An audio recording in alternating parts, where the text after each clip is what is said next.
Welcome to episode 3. Today's episode is entitled My Black Girlhood, and it explores Marcia Duvall's early childhood experiences as a Black girl and a native Washingtonian growing up in the 1950s and 1960s.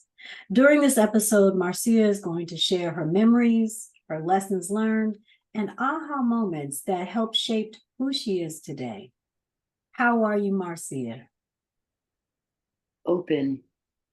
All right. Always good to be open. So with that, we're going to just move into the conversation.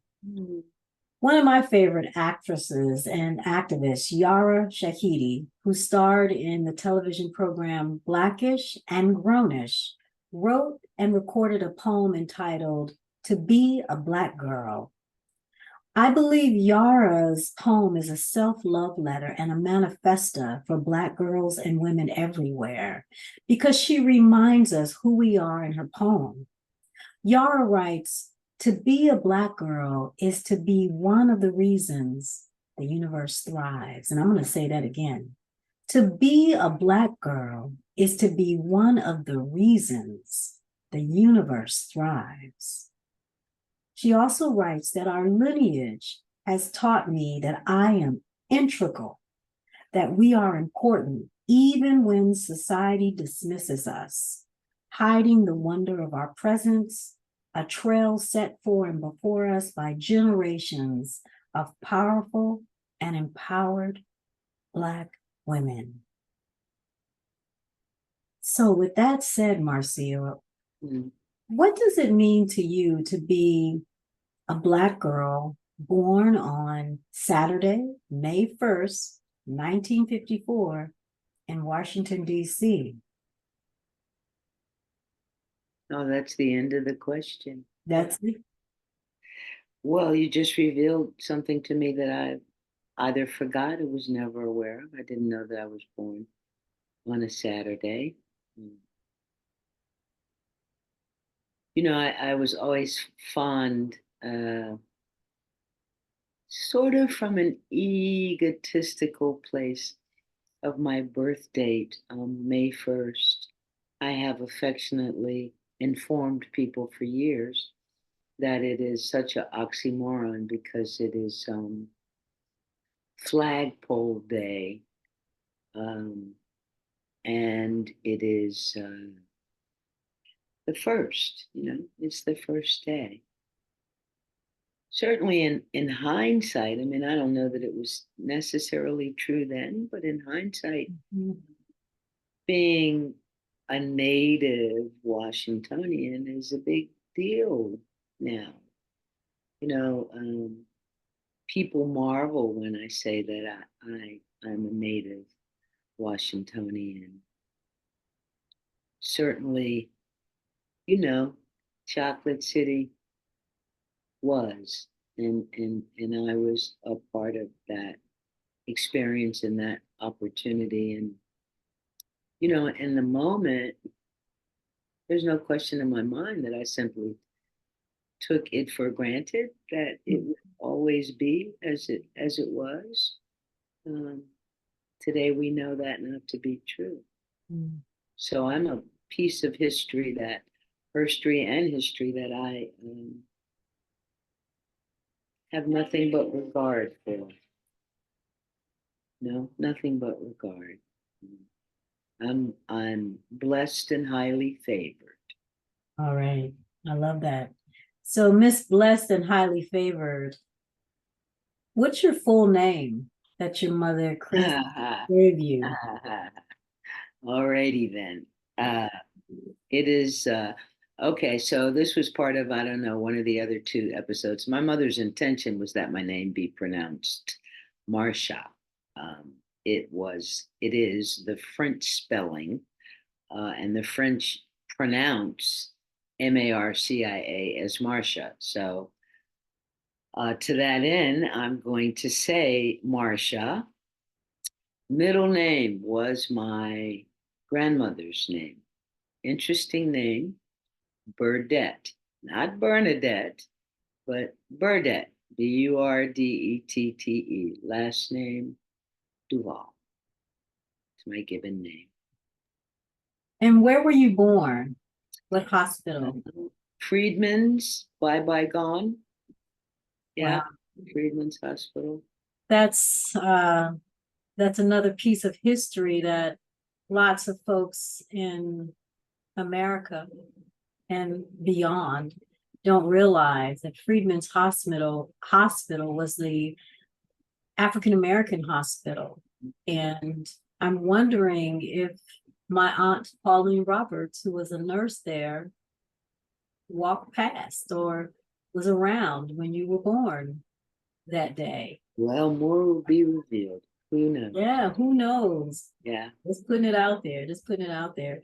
So when you were born, where were you and your mother living?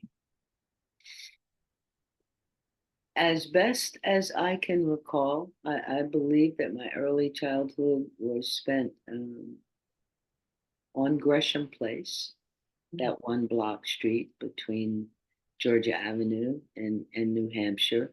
We lived on the, at why a mind remembers this kind of stuff, we lived on the left-hand side of the street if you were coming from Georgia Avenue, almost at the end of the block. And I can't quite, I would be making it up, which I'm known to do. I would be making it up if I gave you the address.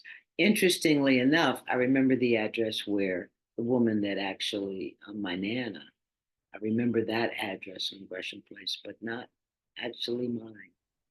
I'm going to take a trip to revisit that. Yeah, it's your personal history. It's your personal history.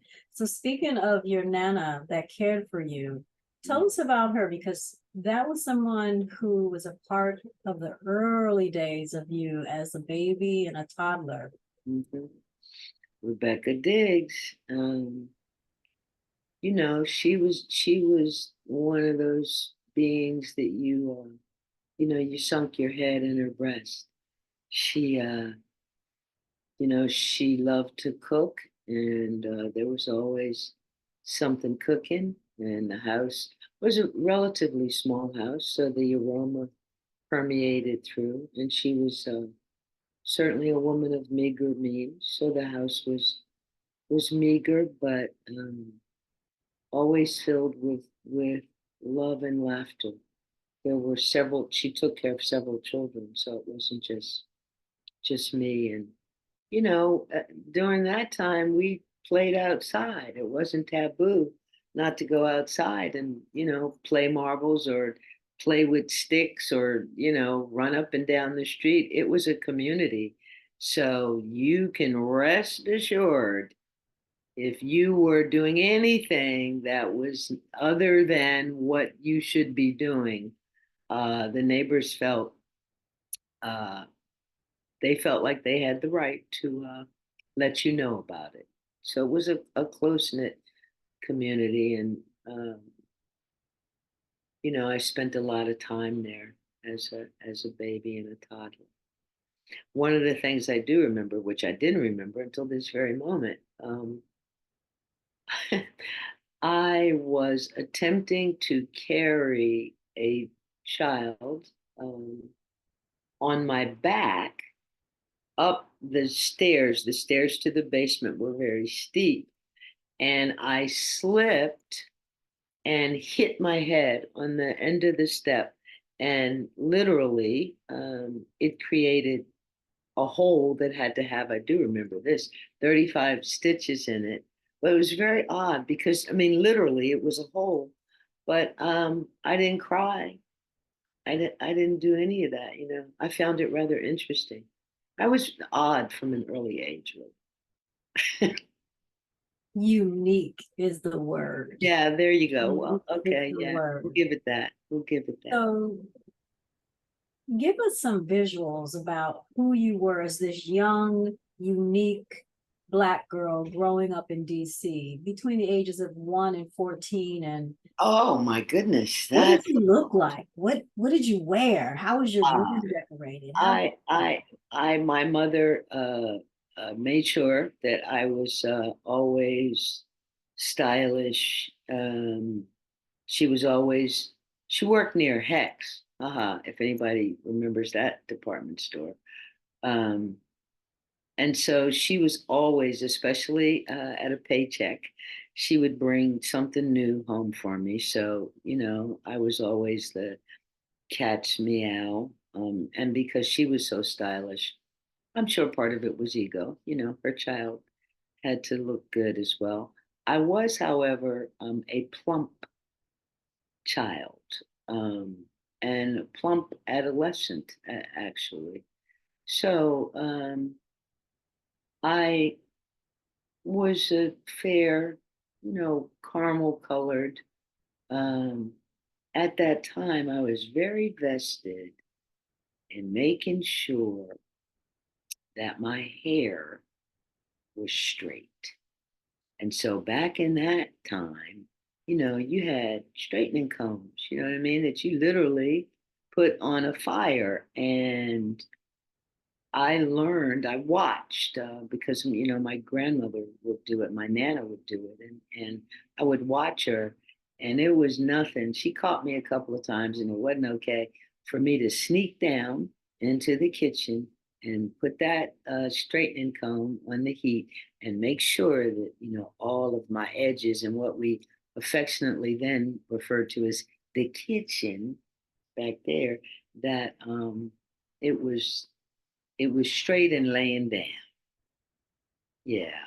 Um, I wasn't particularly uh, interested in sports. I was more interested in how things worked, and um, why does that do that? And, well, why does that look like that? And um, flowers. I was fascinated by flowers.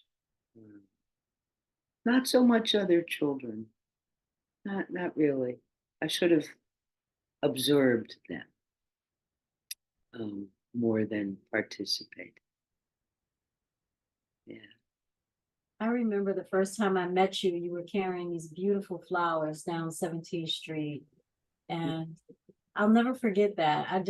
It was a beautiful day in late November. And I think you had a sunflower and some other flowers. And it was just, yeah, your love of flowers has carried. It's true today. Absolutely. Yeah, most definitely. How was your room decorated? Do you remember that? Was that a special Mm. place, a sanctuary for you?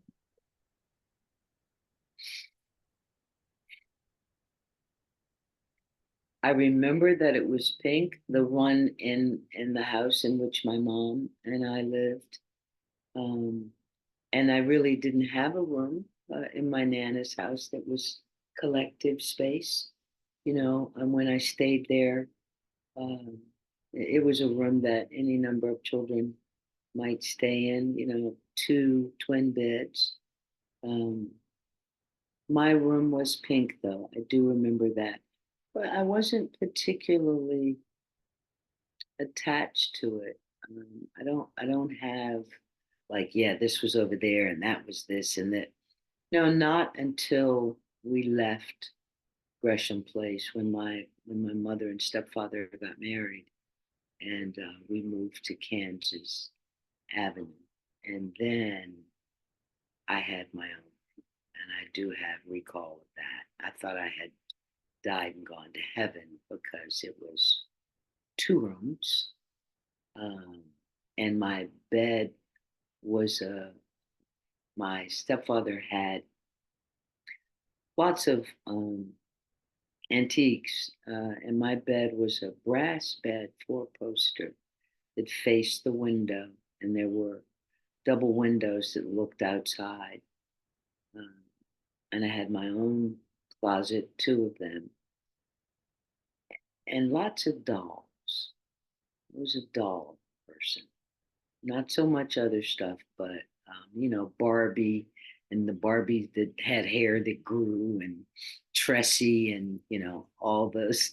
Yeah, I dressed them up and down and back and forth, and there was a Ken too, I think. But yeah, I remember that room. Hmm. Yeah. A Black girl's room filled with space to imagine and dream. If you're lucky to have one, Yeah, and some don't have that. Um, but I can relate to having that room.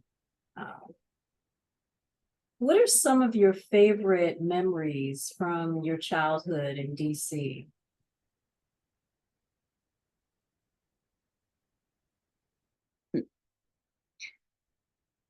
do I have favorite memories? I don't know that I have favorite memories. I have memories. I loved being at my nana's house. She was just so warm and fuzzy, and there was a little teeny weeny backyard, and she grew vegetables and stuff in the back, and I would love to go back there and just watch her and help her and get my hands in the dirt. And, she would tell me how to plant this one, and you can't plant this one at this time of year and that kind of thing. And I would watch her make rolls because it amazed me that, they would start out like this big ball of stuff and then, rise big on butter. They always had it with butter. As I got older, my stepfather was a racetrack guy, and at the time, Pimlico, which I'm not even sure again exists anymore, but we would go and sit in the box, and I got to look important, and he had binoculars, so I could watch the races through the binoculars, and I'm trying to think of what that actual area was called because it was a glass stand and it had white tablecloths and all that, and we would have dinner there, and that was cool. Um, I used to love to go to the Wonder Bread factory. There was a Wonder Bread factory on the corner of. It wasn't on the corner of Gresham. It was one block down. I think Hobart and Georgia Avenue, and they had a little. You could smell, first of all, the Wonder Bread for blocks and blocks. But they had a little store where I guess it was excess, that didn't go into the stores, and you could go in and buy, believe this, a loaf of Wonder Bread for 5 cents. Yeah, so whenever you got a nickel, that was what was up. Because I can still do this today. I mean, I don't do it, but I could. We called it a jam sandwich. Two pieces of Wonder Bread jammed together, nothing in the middle. Yeah, that's good for your heart, huh? Yeah, yeah. I can smell the Wonder Bread factory. Having gone to many things on the campus of Howard University from the time I was 16 to the time I was probably 26. I did my time. Um, that was one of the smells that I adored and loved. And getting a loaf of bread from the factory when you are a starving student Yeah, and I know that's goes a long way. yeah, It goes I'll a bet. long way. Did you take the trolleys or the buses in the I did have the occasion to take the trolley. Never been a big bus kid. Just I would walk as opposed to taking a bus. And again, physically, I wasn't an extremely active child. And I remember after we moved up to Kansas Avenue, bless his heart, my stepfather did attempt to teach me how to ride a bike. And there was in the back of the that block, it was like circular, and they had a collective garden in the center. But when you went all the way around, there was a brick wall. It was the end of a house, actually, the corner house. Man, I could not turn that corner and slam into that brick wall. To this day, bikes and skating and roller skating and all that, I was cerebral.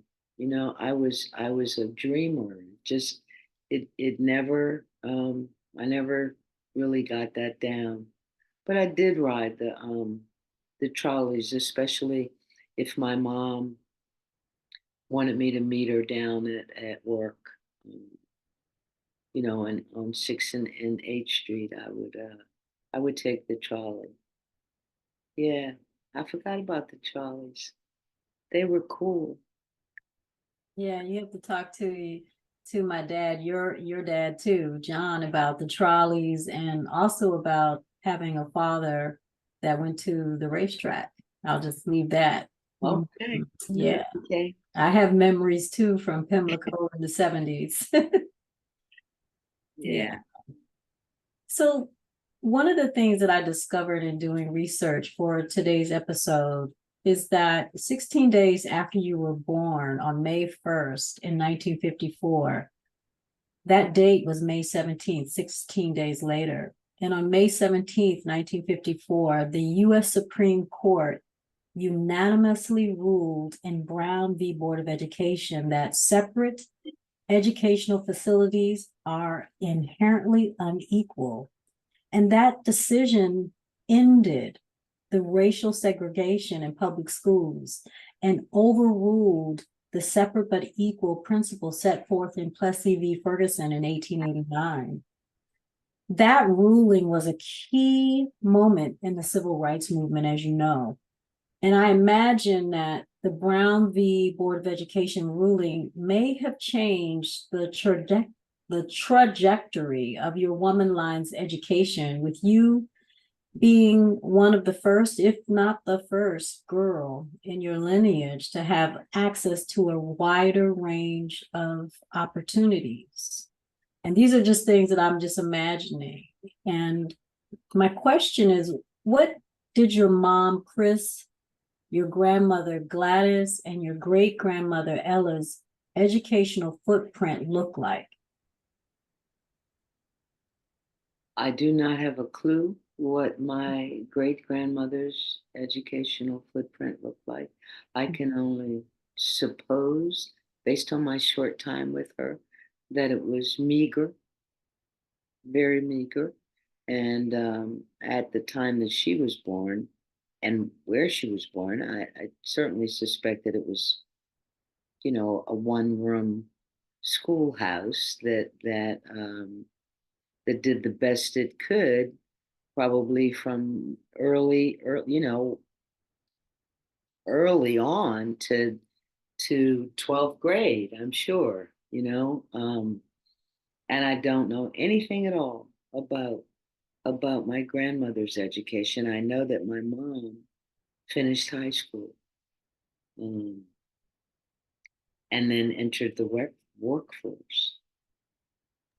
You Did know, your mom go to a segregated high school? absolutely in Pittsburgh, yes, absolutely, absolutely, yeah, absolutely, yeah. And my,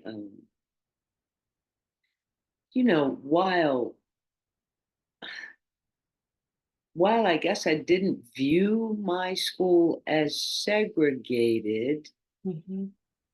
my elementary schools, I went to two. Um, Monroe on Georgia Avenue, again, not too far from Gresham, and Meyer, which was on 13th Street.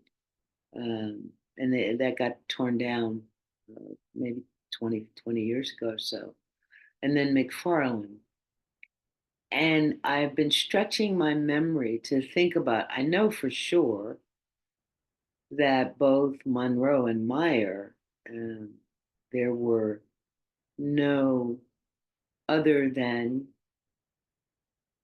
Black children there in either one. Did I view it as being segregated? I viewed it as what I knew. But at the same time, certainly, the televisions were giving you images of what was going on in the South. I mean, George Wallace's name was familiar to us. We were aware of his desire to keep it the way that we were experiencing it. But it's interesting, it almost felt like we were choosing it as opposed to it was being forced on us. When I got to McFarland, which I was only there for 1 year, McFarland is the junior high that's attached to Roosevelt. Um, they there were a couple of white children there. However, they lived in the neighborhood, and so some of the blackness rubbed off on them. And while their skin color was white, their nuances were not, and so that was really the extent at that time, until I moved to Philadelphia, where it was a completely another set of circumstances. Yeah. Speaking of Philadelphia, everybody, if you're just tuning in, you're listening to episode 3, and this is about my Black girlhood, Marcia's early years in Washington, D.C. Episode 4, just to give you a little alert, is about her journey and life in Philadelphia. So stay tuned for the next episode. But back to this episode. What kind of student were you? Oh my gosh. I was just completely dedicated to being at the top of the class. Now this is then, and it's definitely in a box. That was not always the case, but then it was. And what I know, what I understand, what I've excavated today is that part of that was my way of compensating for my visual, for my fat gene. That was the way that I got approval. That was the way that I was able to get attention, and to some extent, it was the way that I was able to get what my parents didn't understand wasn't what they perceived. What they were perceived was that I was popular and had friends, but I was the kid that didn't read the cliff notes. I read the book. And so kids were calling to like get the 411. I mean, or they were coming over, and being my friend to get the 411 because they knew that I had done the work. I was a very serious student at that time. What were some of your favorite subjects? Well, back then you actually got to take cooking and shop, which was, learning how to put things together and how to nail this and make that. Those were my two favorites. I liked English as well. And I don't want to move ahead because I had another favorite when I moved to Philadelphia, but in DC, it was really English.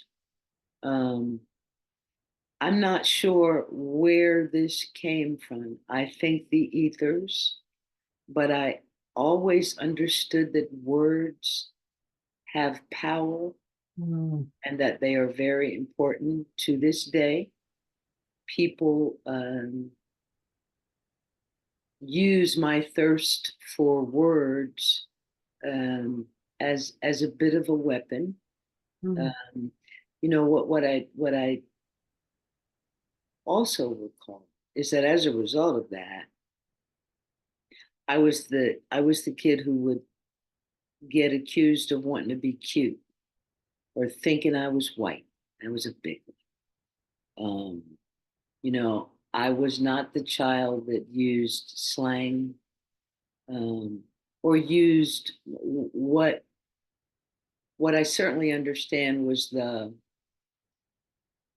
comfortable and common dialect and language, um, particularly in the Black community or some Black communities. I'm not one who believes that we are all the same. We're all Black, but I'm not one who believes that as a result of our experiences we came out differently, you know. And so, yeah, I was very vested in making sure that my grades were good. My mom in particular was very she made sure that I understood that education was important. Mm. You know, again, my stepfather, not necessarily so much, but my mom, absolutely. And one of her closest friends was the principal of Wow. yeah. So Aunt Mildred didn't play. Yeah, she didn't play. Mm.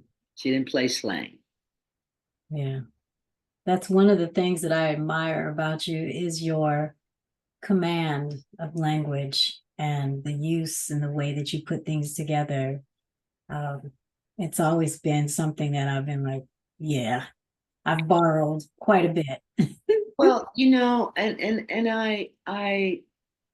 I believe and I trust that the internal nuance of Blackness is part of that tributary, because I think that you can use one word so differently, that it is not the word that it was when this person said it. It's like that mudcloth and Chanel piece. I mean, I think you can finesse how you do it. So Yeah, that turn of a phrase, the mudcloth and Chanel, that's something that I'm still marinating on. yeah, man. It'll show up someplace, I'm sure, in this process. The civil rights movement era Mm, impacted mm, all of us and continues to impact all of us, but you lived through mm, some major yeah, chunks of it. yeah. How did growing up during the civil rights movement era in DC impact you? It was hard. It was sad. It was painful. I remember where I was when John Kennedy was assassinated. I literally remember where I was, and there was almost an outcry of an audio cry on the street, people coming out of their homes and wailing. When the riots hit, Kansas Avenue was situated like a half a block from 13th, and then there was a complete block between 13th and 14th. But we were located such that the National Guard, literally, tanks were stationed outside of our homes with soldiers that had machine guns and the whole bit. At one point, when they deemed that it was relatively safe for you to exit your house, again, my stepfather, because his hue was, he had red hair and freckles and fair white skin. If we wanted to go somewhere, they would come up to the front door and literally surround him, walk him down the stairs, and make him crouch in the back, put him in the car, make him crouch in the back of the car, um, until they would watch us drive away. But he couldn't drive. He could not be the visual. in the car for some time. You know, watching, witnessing your neighborhood, your community burn was not, it's not anything that you ever forget. Mm.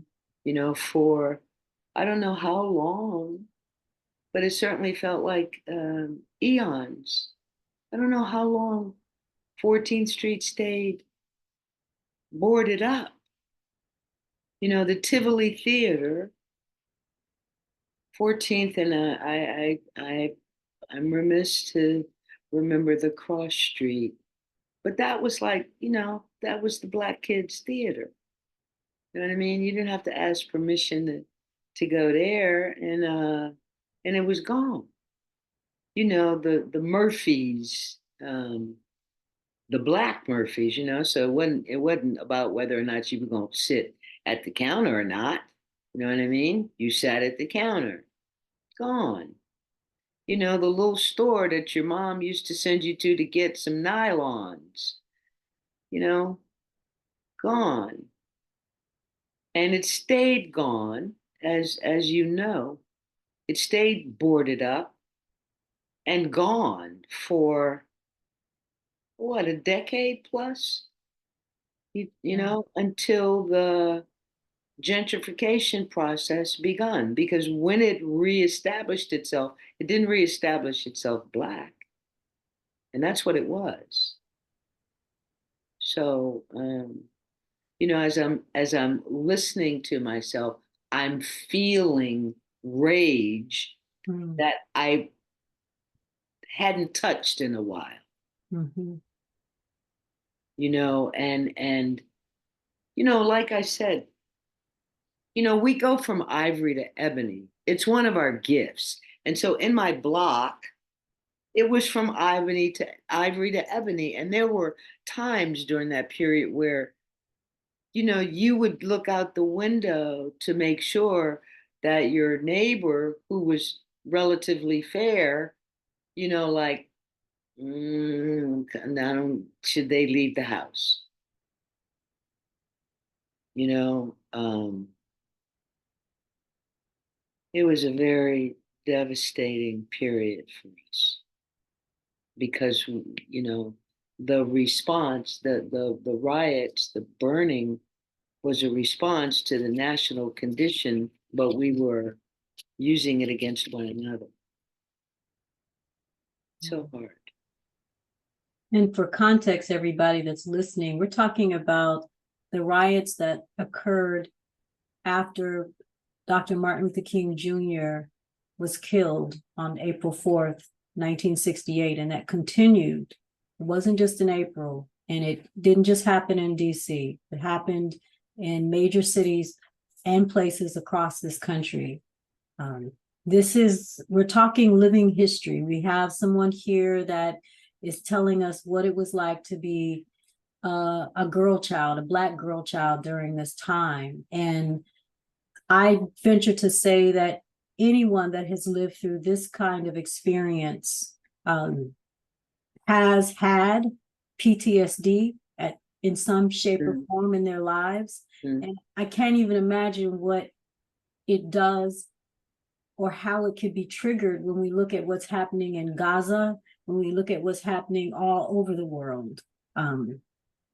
This kind of terrorist attack on communities of color, communities that are different other than any straight white male with some money, because that's what we're talking about, the impact of that on our lives and on Marcia's life. Well, So you know, I just had a memory that I again, you know, stuff is coming up, and there were occasions during this period where we would drive south a couple times to Florida. But there was this in South Carolina, there was a hotel, um, And at the time it was small. Now it's huge. It's stretched, called South of the Border. And it was the connector between North Carolina and South Carolina. And right along that stretch, you would see literally billboards of Ku Klux Klan. And there was one occasion when we stayed at a little motel in Florida, and I went to get in the pool, and all of the white people, that was all that was in the pool. Um, their children were in the pool. It was the kiddie pool, and they told, motioned for them to get out. They didn't, they didn't say anything. They didn't use any language. They just honored who they were, by suggesting that it was not okay for their children to be in the pool.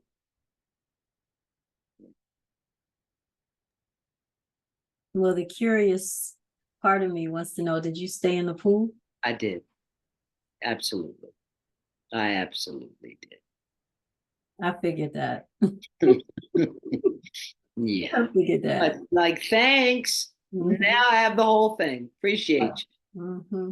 That's not going to stop Marcia Duvall at all. Not at all. Wow.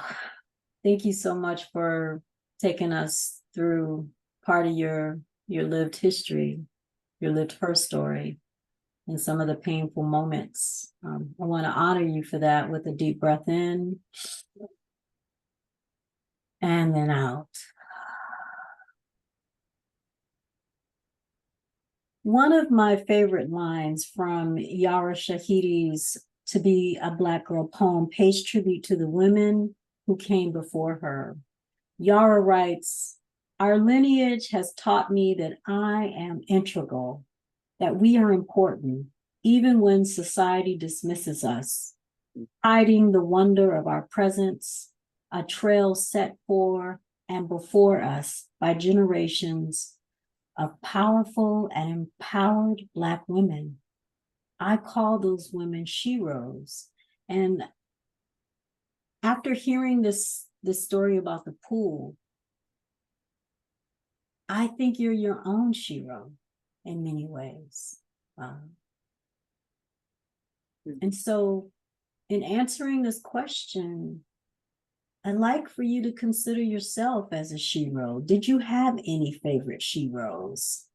Teachers, caretakers, family members, big sisters, entrepreneurial mentors who inspired you, who encouraged or empowered you? And how did they impact you?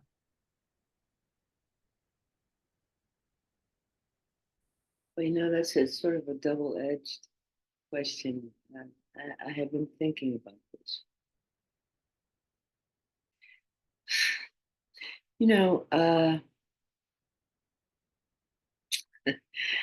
Television was my friend as an only child,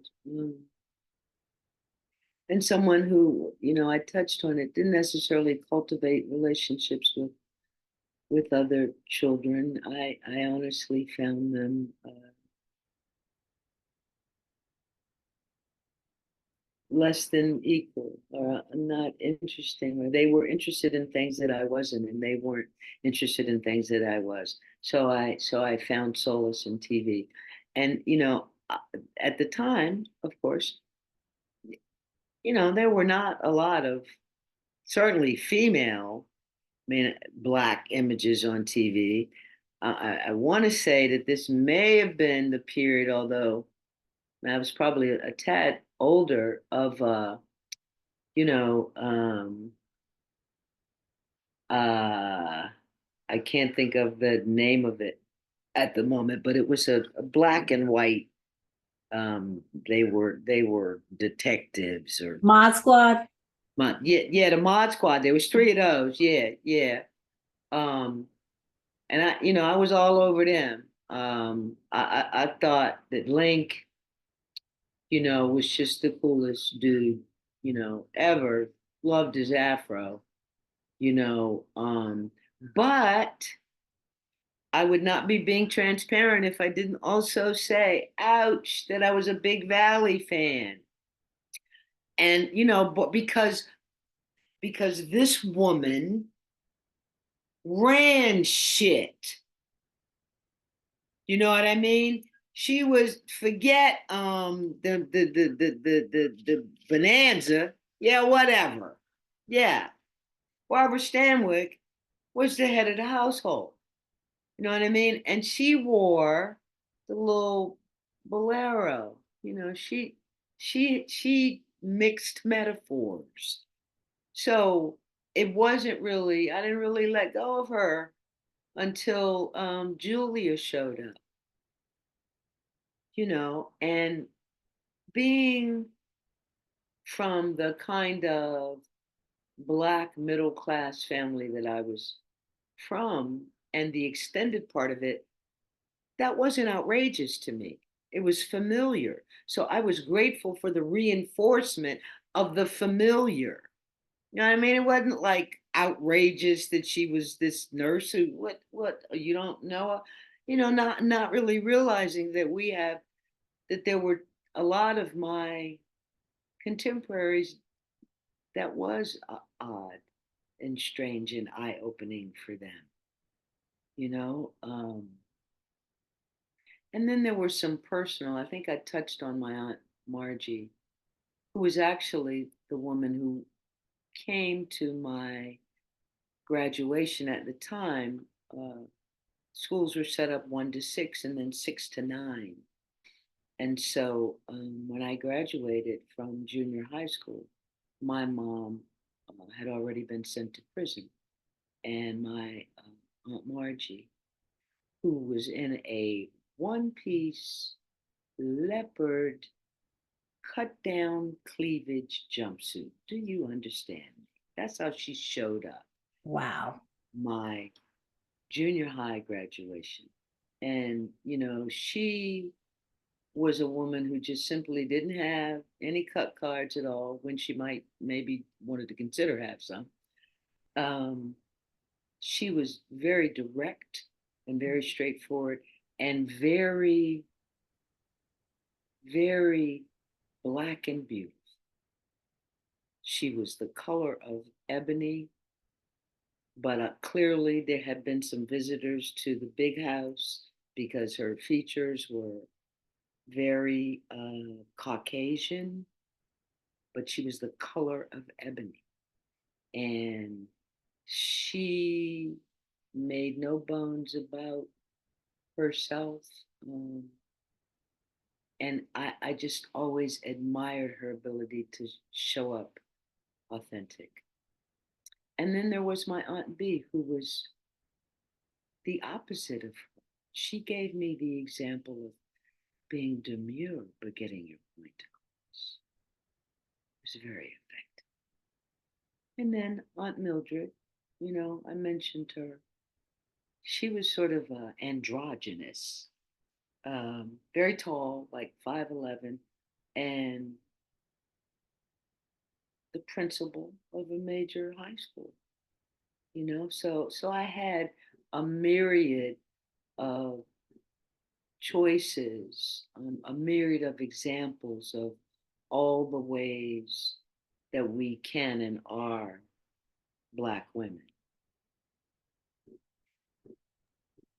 Yeah. And then I also want to bring into the room your beautiful mother, Chris. And that goes without saying. I mean, we had a whole episode dedicated to her. So if you're just tuning in and you just use this episode as your introduction, go back and listen to episode 2. I am my mother's. I don't want to say the wrong name. In my mother's garden. I think it's in I am my mother's daughter, something like that. But you'll see it. Yeah. We're in the midst of recording and creating. You'll know the topic. It's episode 2. Go listen to that. Yeah. You have to honor Chris. For sure. For sure. For sure. For sure. She was quite the light. Yes, yes, yes. What other defining moments did you experience growing up in DC that we haven't covered, if any, that you want to share?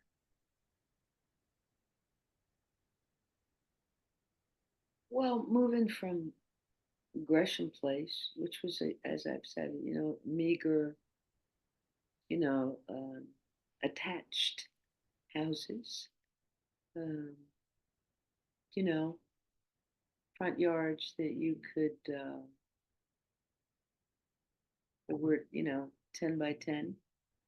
Um, some people had stoops, some people didn't, but it was a meager block, close knit, but meager.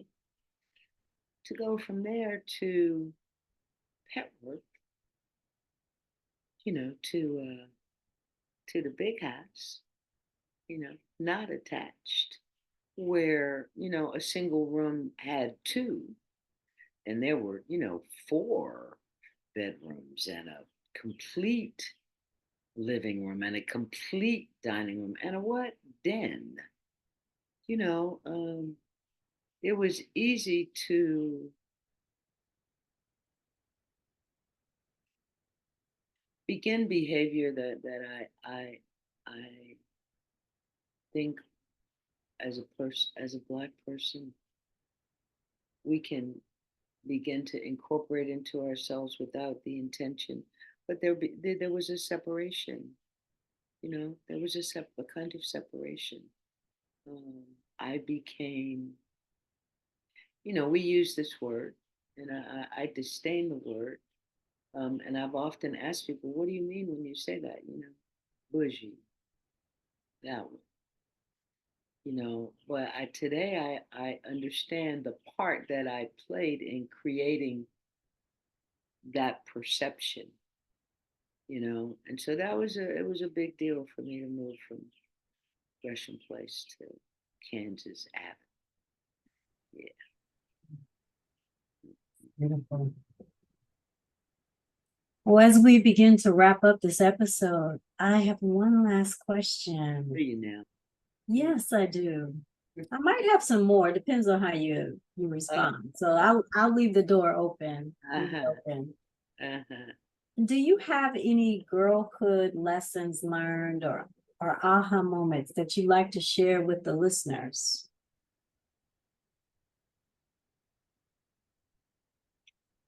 Girlhood aha moment. Say what?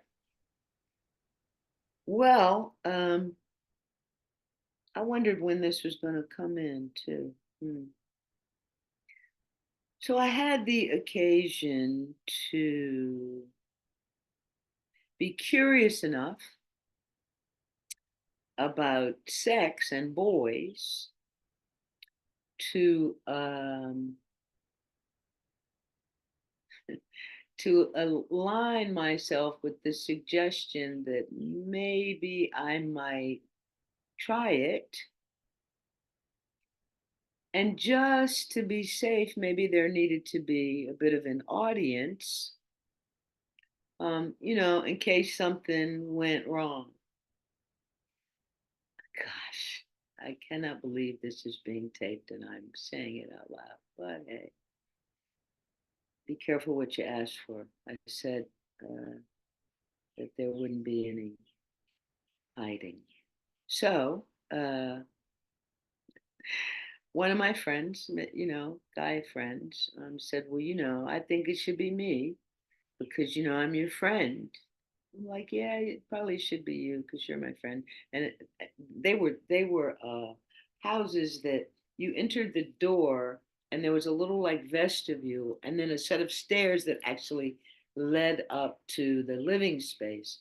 And so very quietly, we in this little vestibule, myself and him and two or three other people, decided that we were going to give it a go. And I'm sure that it was the beginning of the planting of a seed that we will discuss later, because now I understand what actually didn't happen. read between the lines. But it was, as opposed to the presence of an experience, it was the absence of one. I almost could have been laying there with my hands behind my back going, should I feel something? What's that? That's a memory that I now just kind of chuckle about, and I'm grateful that it was in a loving environment, and that I, like lots of my sisters, didn't have a whole nother kind of experience that traumatized them for life. So yeah, that's a little fun. Yeah. Mhm. Now, All where you right. go with that? Hey, I'm going to go with any lessons learned Okay. from Well, life the as a lesson child. is, if you're going to try something new, at least have a friend or two around. All right.